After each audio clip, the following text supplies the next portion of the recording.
বিশ্বকবি রবীন্দ্রনাথ ঠাকুরের কবিতা হারিয়ে যাওয়া। ছোট্ট আমার মেয়ে সঙ্গিনীদের ডাক শুনতে পেয়ে সিঁড়ি দিয়ে নিচের তলায় যাচ্ছিল সে নেমে।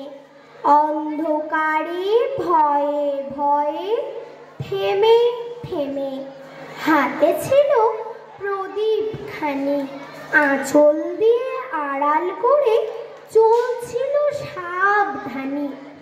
আমি ছিলাম ছাতে, তারায় ভরা চৈত্র মাসের রাতে। হঠাৎ মেয়ের কান্না শুনে উঠে দেখতে গেলেন ছুটে। সিঁড়ির মধ্যে যেতে যেতে প্রদীপটা তার নিভে গেছে বাতাসেতে। সুধাই তারে, কি হয়েছে বামিয়ে? সে কেঁদে কয়, নিজের থেকে হারিয়ে গেছে আমি।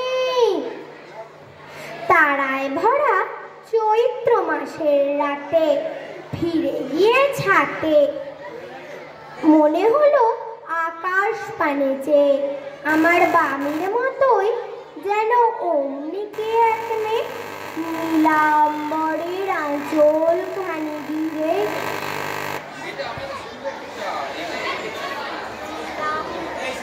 সাউন্ড অফ হয়ে গেছে।